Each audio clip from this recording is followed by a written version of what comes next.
북한에서는 북한의 종교, 북한의 신은 오직 김부사거든요. 그러다 보니까 또 다른 신이 존재하지 못하게 하는 거예요. 그래서 만약에 종교를 믿는다 하면은 그 즉시 바로 그건 정치범으로 3대가 죽습니다. 소를 잡으면은 사람 죽인 거랑 똑같이 처벌해요. 잘못하면 공개 처형까지도 하죠.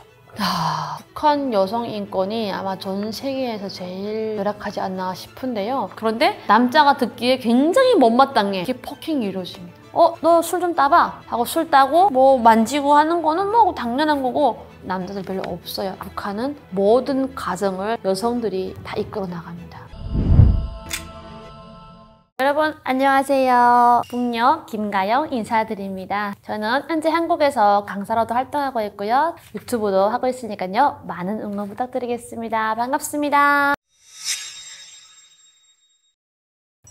엄청 엄격하죠. 특히 북한은 개인 소유가 안 되잖아요. 그러다 보니까 살 수 없는 것도 많고 이걸 사야 되는지 사고 싶다는 그 욕구도 아마 없을걸요. 왜냐면 모르니까. 근데 북한은 이게 내가 가지고 싶다고 해서 가질 수 있는 것도 아니고 당연히 못 가진다고 생각하기 때문에 북한 주민들은 못 산다고 막 절망감하고 이러는 건 별로 없다고 생각해요. 근데 우리는 누구나 다 차를 타고 막 다니니까 나 차가 없으면 좀 불편하다, 나도 사고 싶다 이런 마음 드는데 북한 주민들은 차 하면은 당연히 개인 소유 못하니까 나는 살 수 없다라고 생각하거든요. 나는 탈 수 없는 거, 당연한 거다라고 생각하기 때문에 그거에 대해서 힘들다고 생각을 못하는 거예요. 북한에서 차는 정말로 부의 상징이라고 할 만큼 간부들만 타고 있고 아니면 정말 돈이 많은 사람들이 불법으로 타고 있고 차도 절대 살 수가 없다. 또 두 번째는 성경책? 북한에서는 북한의 종교, 북한의 신은 오직 김부사거든요. 북한에는 김일성이 신인 줄 알았고 김일성이 죽으면 북한도 멸망하고 지구가 멸망한다고 생각했는데 그 지구가 돌아가니까 또 뭐라고 했냐? 우리 수령님이 지켜준 거 있다. 그만큼 그들을 신격화하거든요. 그들은 신이기 때문에 너희들은 함부로 할 수 없어. 그들은 신이기 때문에 우리가 항상 어떻게 숭배를 하는 거예요.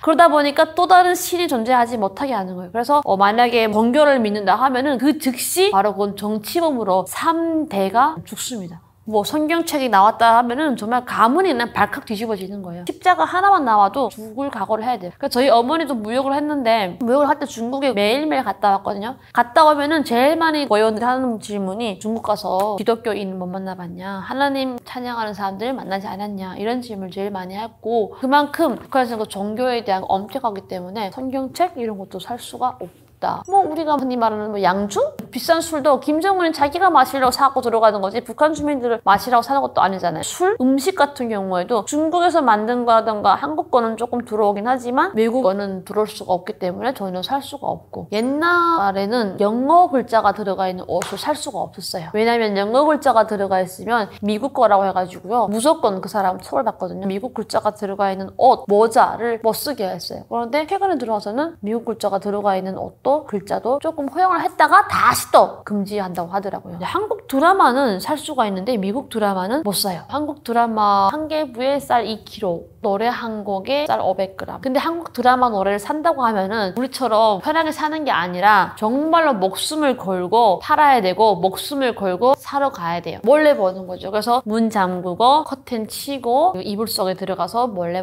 봐는 거죠. 열대 과일을 살 수가 없어요. 우리는 스시집에 가면은 뭐 금방 들어 뭐 스시 해가지고 살잖아요. 북한은 그런 게 없어요. 북한에서는 소고기를 살 수가 없어요. 소 한 마리가 사람이라고 하거든요. 소를 잡으면은 사람 죽인 거랑 똑같이 처벌해요. 얼마 전에 공개 처형했는데 그 사람들이 소를 잡아서 팔았다는 죄로 공개 처형 당했거든요. 그래서 소고기도 살 수가 없다. 북한에서는 개인 요트가 없어요. 개인 배도 없어요. 나무를 만든 먹선도 타고 오잖아요. 그런 것도 다 개인 거가 아니고 기업 걸로 이렇게 이름 등록해가지고 위조를 해서 사는 거지 개인은 살 수가 없어요. 북한에서는 진짜 명품을 살 수 없다. 짝퉁. 북한 돈주들은 명품을 하고 다니는데 그 명품이 진짜인지는 확인할 때도 없고 그냥 제가 볼 땐 다 짝퉁인 것 같아요. 왜냐면 우리가 대북 제재를 해가지고 들어갈 수가 없거든요. 김부자들의 그 측근들은 뭐 쓸 수가 있겠지만 그 아래 부유층들까지 명품 진짜 진퉁이 들어갈 수는 없기 때문에 죄다 짝퉁이다. 그거에 대한 처벌이 뭐 정치범까지 막 가지는 않아요. 그거에 따른 처벌은 있겠죠. 왜냐면 국가에서 하지 말라는 걸 했으니까 처벌은 있고 코에 걸면 코골이라고 정말 자그마한 죄도 시범 케이스라 해가지고 김부자가 어떠한 명령을 했는데 그거에 비춰봤을 때 이 죄가 비슷해 보여요. 그러면 시범 케이스라 해가지고요. 엄격하게 처벌을 받거든요. 잘못하면 공개 처형까지도 하죠. 북한 여성 인권이 아마 전 세계에서 제일 열악하지 않나 싶은데요. 왜냐면 북한은 인간의 그 권리가 없고 인권이라는 용어를 모르기 때문에 북한 여성들은 당연히 이렇게 살아야 되는구나 라고 생각을 하는 거예요. 나의 인권을 찾겠다고 나의 권리를 찾겠다고 투쟁할 수도 없는 거예요. 그거에 대한 불만도 못 가지는 거예요. 왜? 여자면은 이렇게 사는 거구나.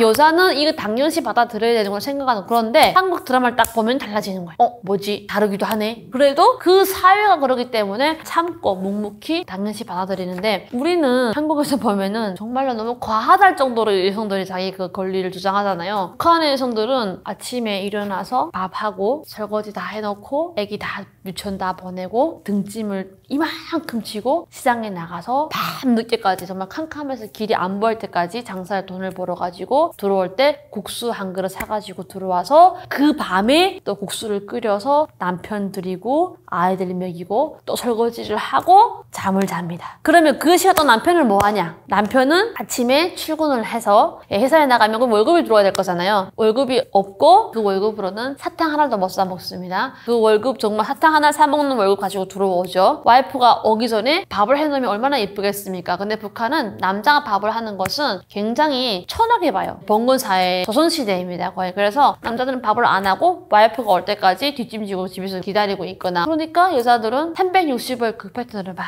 가는 거예요. 여자가 더우면 반바지도 입을 수 있고, 여자가 뭐 더우면 가끔은 뭐 위에 자켓 벗을 수도 있고, 그래도 비사회주의로 처벌받습니다. 여자가 남편한테 불만이 있거나 남자친구한테 불만이 있으면 얘기할 수가 있잖아요. 그 불만을 얘기까지는 해요. 그런데 남자가 듣기에 굉장히 못마땅해 이게 폭행이 이루어집니다. 폭행은 그냥 자연스럽고, 그리고 또 하나, 한국에서는 상사가 아래 직원에게 고생했어 라고 이렇게 어깨를 툭툭 쳐도 성추행이 될 수가 있다고 하더라고요. 북한에는요 그 정도는 너무 양호합니다.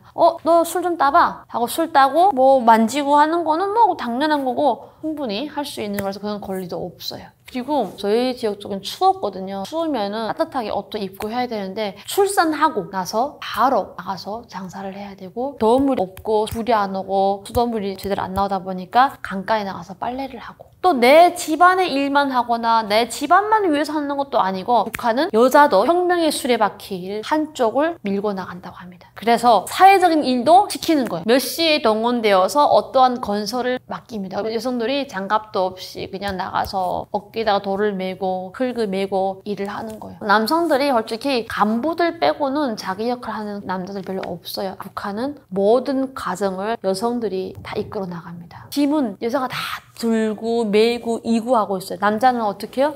요만한 가방 하나 들고 싹 뒷짐씩 걸어가고 있어요. 이게 북한인 거예요. 당연히 대한민국이죠. 대한민국에 살아서 그러는 게 아니고, 저는 정말로 대한민국에서 다시 태어나고 싶어요. 다시 태어나서 어릴 때부터 다시 이렇게 쭉 살아가고 싶어요. 제일 행복한 순간은 자유, 노력의 대가 있잖아요. 그거 외에도 많아요. 24시간 더운 물, 찬물 나오는 것도 너무 행복하고요. 24시간 이렇게 불 들어와 있는 것도 너무 행복하고요. 제가 가장 좋은 거는 언론의 자유인 것 같아요. 언론의 자유가 있으니까 우리가 다 자기 권리를 지킬 수가 있다고 생각이 들거든요. 이 언론의 자유가 없으면 우리가 과연 이 개인의 권리를 지킬 수 있을까라는 생각이 들어서 저는 그 언론의 자유 또한 좋다라고 생각을 합니다. 앞으로 삶의 목표가 있으실까요? 옛날에 되게 거창했어요. 고아로 가슴 아프게 겪다 보니까 저처럼 북한에 고아가 많고 또 한국에도 부모님 밀어가지고 힘들게 사는 친구들이 많을 것 같아서 나중에는 꼭 고아원 같은 큰 재단을 해야겠다라고 꿈을 가졌었거든요. 근데 그 꿈이 너무 크게 느껴져가지고요. 요즘에는 그런 생각을 합니다. 제가 북한 관련된 일을 많이 하고 있잖아요. 그래서 항상 제가 그때 당시 금방 왔을 때 10년 됐습니다. 엄청난 선배라고 생각했거든요. 그런데 제가 이제 10년이 된 거예요. 그래서 이제 후배들이 왔을 때 과연 10년 된 선배로서 해줄 수 있는 게 무엇일까라는 생각을 해봐요. 해줄 수 있는 게 별로 그렇게 많지가 않더라고요. 그래서 후배들이 왔을 때 선배님 도와주세요 하면은 뭔가 조금의 도움이 될 수 있는 그런 선배, 또 뭔가 본보기 되어서 잘 사는 그런 선배로 보여주고 싶고요. 정말 대한민국에서 열심히 잘 사는 게 저희 가장 큰 삶의 목표가 아닐까라는 생각을 합니다.